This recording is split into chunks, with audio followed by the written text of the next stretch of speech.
hai lưng cước cái chi chang phần dòng mai tây rồi này sẽ kim lọc cam và cái chi chang phần dòng mai tây sạc lè rem cọ lè rem hương thâu bọa nó tục mặt. Vâng, xin kính chào anh chị em đang xem video clip học tiếng ED online do Skin Kaka soạn thảo. Hôm nay chúng ta sẽ đi vào chủ đề là giới thiệu công việc đang làm. Ok, nào bắt đầu nhé. Ok, đầu tiên thì chúng ta sẽ vô vào phần từ vựng, trong tiếng ED gọi là blue.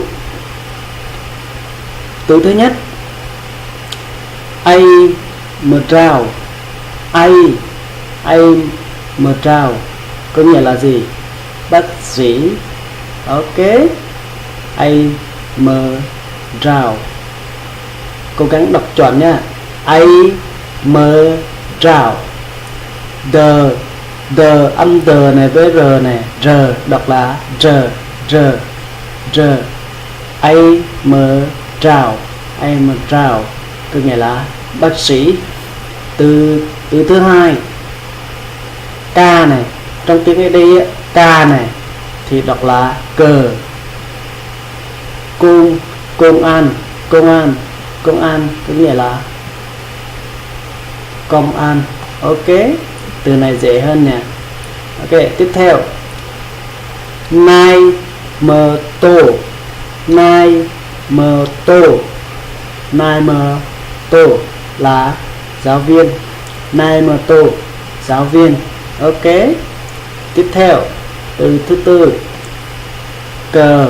Các bạn để ý nhá, cờ ca trong tiếng Việt là cờ, trong tiếng ED can cấn này, ăn cán bộ là cán bộ là cán bộ.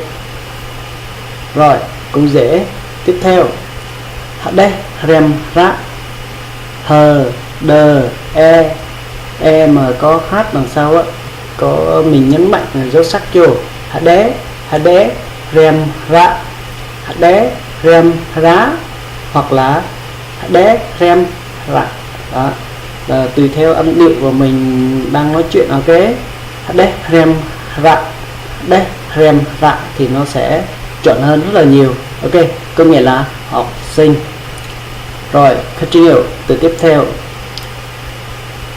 K với H này, không, K với H thì trong tiếng Việt là đọc là khờ đúng không?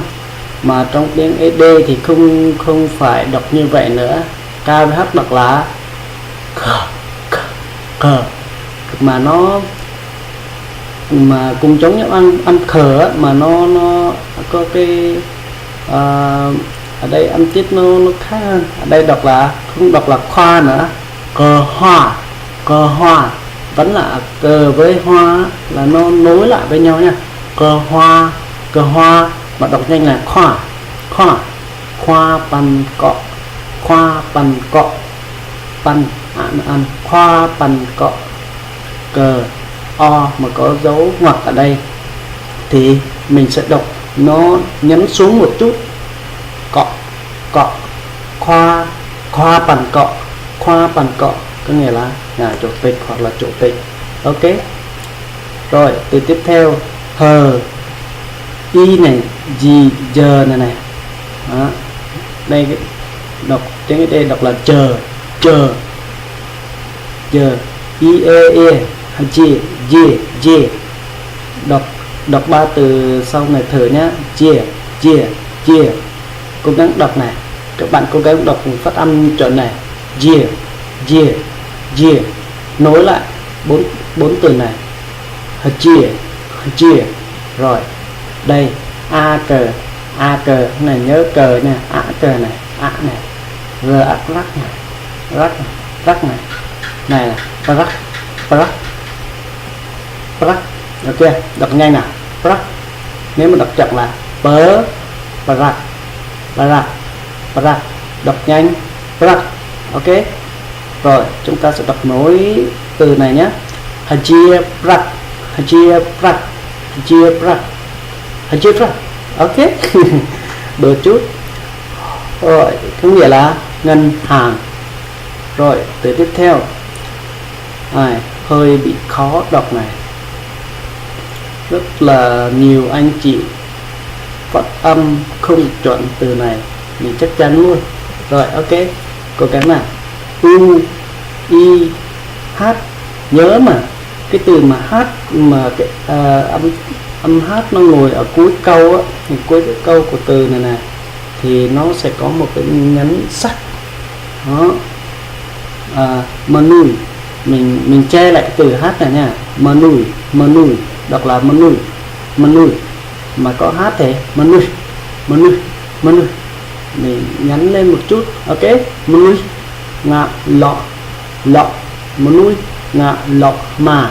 Cố gắng đọc từ menu. Có một số các bạn đọc chưa được á, thì các bạn cố gắng là đọc là menu. Các bạn tạm thời là che bớt đi cái chữ H này nha. Menu ngạ lọ mà, menu ngạ lọ mà tốt nhất thì cố gắng học theo chọn một chút là menu ngạ lọ mà. Ok, cố gắng đọc nha. Rồi, có nghĩa là menu ngạ lọ mà là lòng dân. Từ tiếp theo menu đó, cũng giống như từ trên. Menu ma bro bừng prắc bờ. Cái này gọi là bờ nha.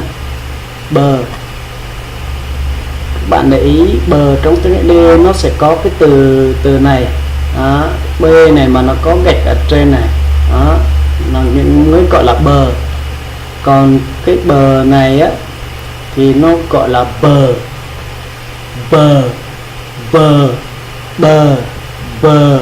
Nó khác nhau nhé, các bạn để ý hai từ này nó khác nhau. Ok, núi mạ bờ rá này ấn này bừng này núi mạ bra bừng prak. Ok, từ prak này mình nghe rồi đó, giống như từ Hajieprak là ngân hàng, đây là núi mạ bra bừng prak là công nhân. Ok, rồi mình nghĩ là nó sẽ đơn giản hơn rất là nhiều nếu mà các bạn cố gắng luyện thật nhiều nhé. Ok, tiếp theo từ linh ca hàn. In mà y mà có dấu này á thì mình sẽ đọc phóng nặng hơn một chút. Ok, linh ca hàn. Ok, nghĩa là bộ đội. Bờ, cái này đọc là gì, bờ hay bờ nào? Các bạn nào còn nhớ cái này là bờ hay bờ? Bờ mà không có cái dấu gạch ở dưới hay là gạch ở trên thì nó gọi là bờ. Đọc là âm bờ. Bra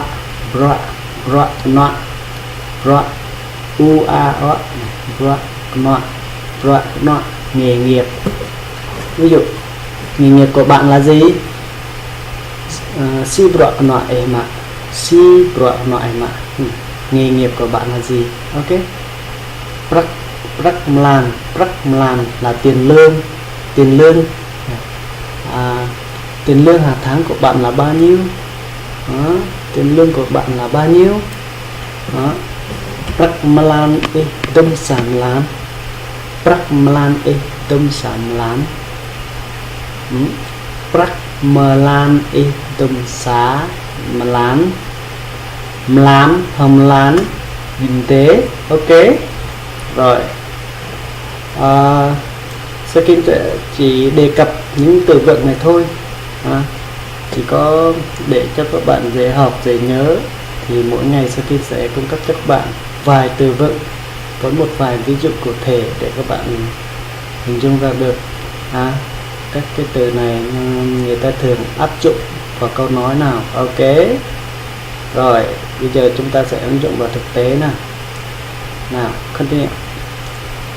Rồi đây chúng ta sẽ vô vào ví dụ thực tế. Ở đây thì Skin sẽ lấy hai ví dụ ví dụ sự giao tiếp của anh Iris với Irin là hai anh em. Ok, hai bạn đấy nhầm.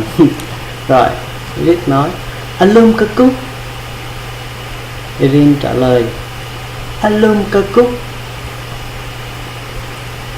Irin hỏi tiếp xin ạ y rạ nấy xoa asem lên mất hạn. Đấy Irin trả lời lại cậu ăn xoay mơ bị lẹ câu ăn xoay mơ là ra động rọa loại em mạ rạ này rạ hình đấy cô mạng rọa này tổ đế bị câu mạng rọa lọ má là sân họ cần này trời lọ bình tôm xoay xâm lấy họ xoay xâm lấy. Ok, nào các bạn nhớ này, cột bên này là của tiếng Ed, còn cột bên này là của tiếng Việt. Rồi đây chỉ là một ví dụ nhỏ thôi, hy vọng các bạn có thể thấy một phần nào đó trong giao tiếp của người Ed. Ok, hy vọng bài học này sẽ giúp ích phần nào cho một số các bạn chưa biết về ngôn ngữ văn hóa của tiếng Ed, hoặc là có một số anh em người Ed chưa biết cách để viết tiếng Ed, cũng có thể dựa vào đây để tham khảo.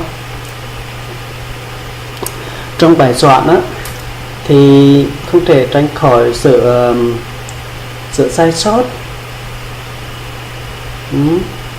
Mình cũng hy vọng là các bạn sẽ góp ý kiến về cho Sakin để bài học nó được hay hơn, ý nghĩa hơn, qua địa chỉ email, cho địa chỉ email này nè, hoặc là số điện thoại của mình. Rồi, xin cảm ơn các bạn, chúc các bạn một ngày mới thật nhiều niềm vui. Xin cảm ơn. Nên là chắc cái chi trang được mình sang.